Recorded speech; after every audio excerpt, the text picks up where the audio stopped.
दोस्तों, आज हम देखने वाले हैं कि साधक के अलग अलग माइंडसेट के हिसाब से या फिर उसकी सोच विचार करने के अलग अलग तरीकों के हिसाब से उन्होंने कौन से साधना का चयन करना चाहिए और वो साधना पथ उनके लिए किस प्रकार योग्य है।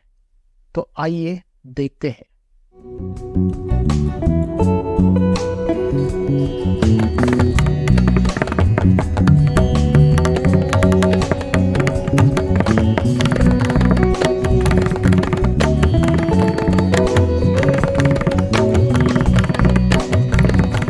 दोस्तों नमस्कार, आपका स्वागत है अंतर्योगी चैनल में। आज मैं और एक इन्फॉर्मेशन आपके लिए लाया हूँ।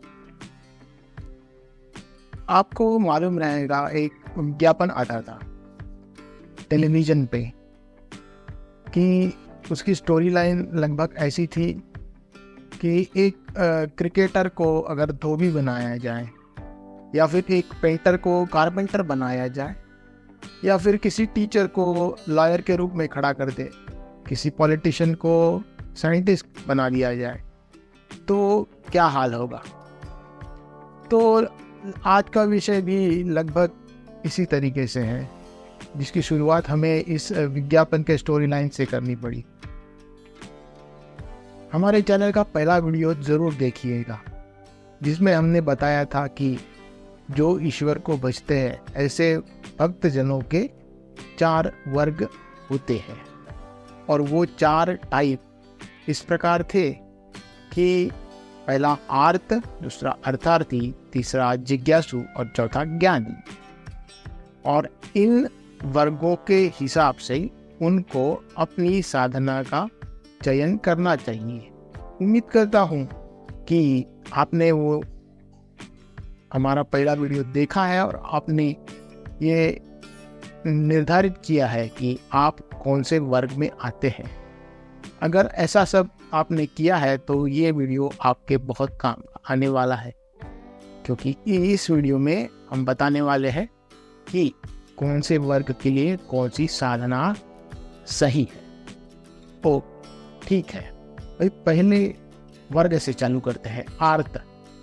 जिन्होंने वो वीडियो नहीं देखा है उनके लिए संक्षेप में बताना चाहूँगा। आर्त मतलब वो लोग हैं जो किसी संकट में गिर गए हैं, संकट की खाई में गिरे हैं, और उस संकट की खाई से बाहर निकलने के लिए वो ईश्वर को बड़ी आर्तता से भज रहे हैं। वो आते हैं आर्त कैटेगरी में।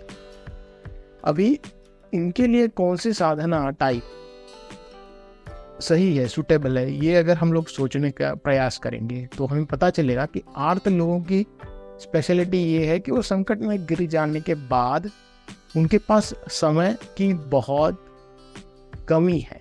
वो जल्दी से जल्दी कम से कम इस संकट से निपटारा करना चाहते हैं, संकट का, और उससे बाहर उभरना चाहते हैं। तो अपने आप है कि समय की अवधि देखते हुए उनको ऐसी कोई साधना रहनी चाहिए जो कम से कम समय में सिद्ध हो या फिर उन्हें उसका फल मिले। तो ऐसे वक्त में उनको किसी दूसरे सिद्ध का या फिर किसी दूसरे गुरु का सहारा लेना बहुत अच्छी बात है, जिन्होंने अपने आप कोई मंत्र या कोई तरकीब सिद्ध करके रखी है, जिसके सहारे वो उस गुरु की मदद लेके अपने संकट से बाहर आ सकता है। अभी प्रैक्टिकल हिसाब से अगर देखा जाए तो सीधी सी बात है कि अगर आपको नौकरी नहीं है और आप नौकरी पाना चाहते हैं और कोई इनकम का स्रोत निर्माण करना चाहते हैं, तो अपने आप है कि आपसे बड़े व्यक्ति के पास आप जाओगे, वो आपके लिए गुरु बन गया। जो एम्प्लॉयर है या फिर कोई कारोबार करने वाला आदमी है, उसके पास जाओगे तो आप उस संकट से बाहर निकल आओगे। तो ये सबसे प्राथमिक स्वरूप का साधन है, और इसके लिए आर्त आदमी, आर्त व्यक्ति जब भी ईश्वर का भजन कीर्तन करेगा तो वो इस हिसाब से उसने भजन कीर्तन करना चाहिए कि मुझे कोई गुरु मिले या फिर मुझे कोई संकट से निपटारा करने वाला कोई तरीका प्राप्त हो जाए। भी दूसरा वर्ग है अर्थार्थी। अर्थार्थी मतलब जिन्हें कुछ तो इच्छा है और इच्छा की पूर्ति करनी है, जिसे अभी मॉडर्न लैंग्वेज में हम लोग कहते हैं मैनिफेस्टेशन या फिर लॉ ऑफ अट्रैक्शन, जिसके सहारे हम हमारी इप्सित घटनाओं को घटित करने का संकल्प कर लेते हैं और हमेशा उसका अनुसंधान करके उसके साथ रह के उस विचार के साथ हम प्रयास करते हैं कि वो घटित हो जाए, मटेरियलाइज हो जाए। तो अर्थार्थियों के लिए मंत्र, जाप और भक्ति योग की विधि ये बहुत अच्छी मानी गई है, क्योंकि ऐसा भी कहा गया है कि ये जो तरीका है सगुण भक्ति का, ये जल्दी फल देने वाला है। तो इसीलिए जो अर्थार्थी लोग हैं उन्होंने, अभी इसमें भी दो प्रकार है कि एक है रेडी टेम्पलेट यूज करना, रेडी दैवतों का रेडी टेम्पलेट यूज करना। किसी ऋषि ने, किसी गुरु ने, किसी मुनि ने ऑलरेडी सिद्ध किया हुआ दैवत है और उस दैवत का पूजन अर्चन कीर्तन के लिए जो भी स्तोत्र, श्लोक, मंत्र जो भी डिफाइन किए गए हैं उसका पूजा पाठ विधिवत करने के बाद आपको उस ऋषि ने जिस तरीके से उस देवता को सिद्ध करते हुए जो इप्सित कामना रखी थी वही इप्सित आपको साध्य हो जाए। जैसे कि अभी हम किसी भी मंत्र लेते हैं तो उसमें ऋषि का तो स्थान आता है, तो वही है सब ये। अभी ऐसी देवताएं कौन सी है हमें सब पता है कि गणेश जी, श्री भगवान शंकर, श्री विष्णु जी, महालक्ष्मी जी, दुर्गा जी, ये सभी देवता हैं जो हमारे पहले हुए योगियों ने सिद्ध करके रखे हैं। हम लोग रेडी टेम्पलेट की तरह उनकी साधना कर सकते हैं और पा सकते हैं हमें जो इप्सित है। ये एक बात हो गई। अभी दूसरा जो तरीका मैंने बताया कि आप अपना दैवत खुद डिफाइन कीजिए, आपकी परंपरा आपसे चालू हो जाए। ये थोड़ा सरल मार्ग नहीं है, थोड़ा ज्ञान उसके लिए लेना पड़ेगा, किस तरीके से मंत्र शास्त्र का अध्ययन करना पड़ेगा। लेकिन इंट्रोडक्शन के लिए ये दो चीज़ें अर्थार्थियों के लिए बहुत मेल खाती है, उनके मानसिक संरचना के लिए, माइंडसेट के हिसाब से। ओके, अभी तीसरा जो वर्ग है वहाँ आते जिज्ञासुओं का।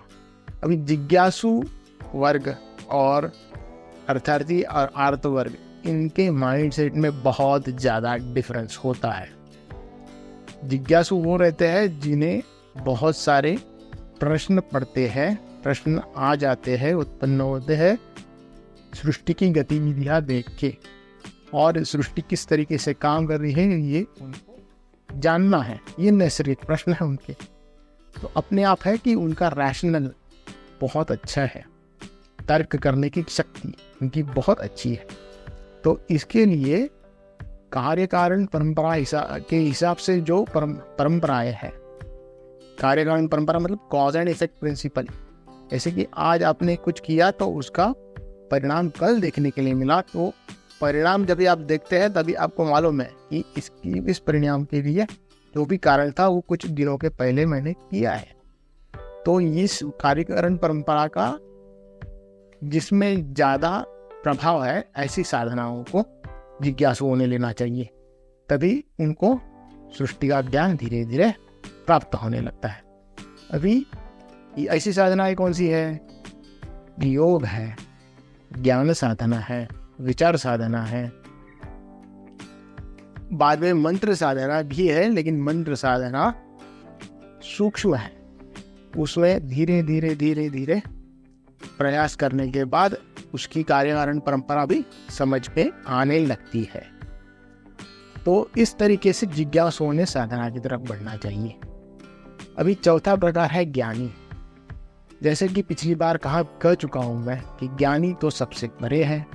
उन्हें एक ज्ञानी को किसी साधना की जरूरत नहीं, लेकिन ज्ञानी इस शब्द से हम लोग 2-3 प्रकार के लोगों को उसका अंतर्भाव कर लेते हैं।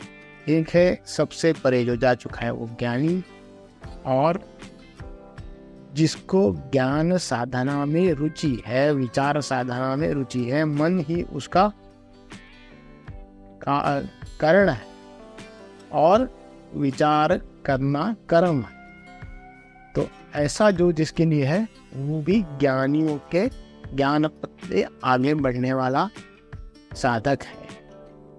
तो अपने आप है कि ज्ञानी साधकों के लिए विचार साधना, ज्ञान साधना, उपनिषद, वेद, वेदांत, इनके जैसे ग्रंथों का अध्ययन ये बहुत सूटेबल साधनाएं।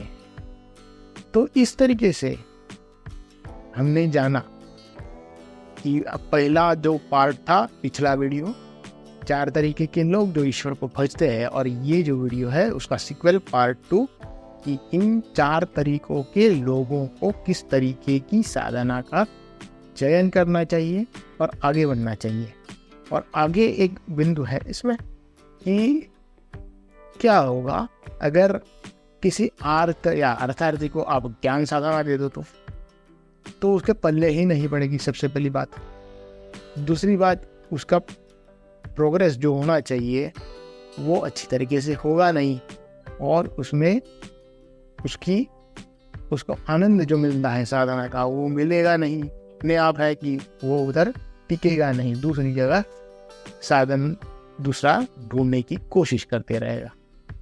इस संदर्भ में और एक बात आपके सामने रखना चाहूँगा, वो ये है कि किसी गणित की भांति आपने एक साधना ले ली और फिर उसी में आपकी गति हो गई, वो हमेशा आपके लिए सूटेबल रहेगी, ऐसा तो होता नहीं। आखिरकार जीवन है, अपने आप हर एक आदमी के पास अपना अपना दिमाग है, मन है, पूर्व सुकृत है, सबकॉन्शियस माइंड से अलग अलग घटनाओं के साथ अलग अलग विचार उत्पन्न होना, अलग अलग परिस्थितियों को आदमी को सामना करना पड़ना, ये तो एक आम बात है। तो कभी कभी कुछ लोगों के लिए ऐसा पाया जाता है, देखा जाता है कि जैसे जिस तरीके का भाव अपने सबकॉन्शियस से या फिर अपने माइंड से उत्पन्न होता है, उस भाव का अनुसरण करने वाला पथ, साधना पथ इस्तेमाल करना। मतलब कि हमेशा भक्त रहने वाला आदमी कभी कभी वैरागी बन जाता है और ज्ञान की तरफ जाता है, कुछ दिनों के बाद वापस भक्ति पे आ जाता है। अभी इसमें किसका दोष है? या फिर कोई गणित है या फिर कोई एग्जैक्ट फॉर्मूला है? ऐसा कुछ नहीं। जिस हिसाब से आपका सबकॉन्शियस, आपका अंतर्मन और आपका बहिर्मन आपको जिस दिशा का निर्देश कर रहे हैं, उस दिशा के हिसाब से आपको अपने साधन का इस्तेमाल करना चाहिए, ताकि आपका पथ निर्विघ्न होके आप उस आध्यात्मिक पथ पे आगे बढ़ते रहे। तो ये 4 मार्ग तो हमने देख लिए, और 4 मार्गों का अलग अलग तरीके से कॉम्बिनेशन में भी यूज करना पड़ सकता है। ये सब आदमी धीरे धीरे जैसे जैसे आगे बढ़ता है वो वैसे वैसे अपने आप हो जाता है। आपको ये वीडियो कैसा लगा ज़रूर बताइए, कमेंट करके बताइए।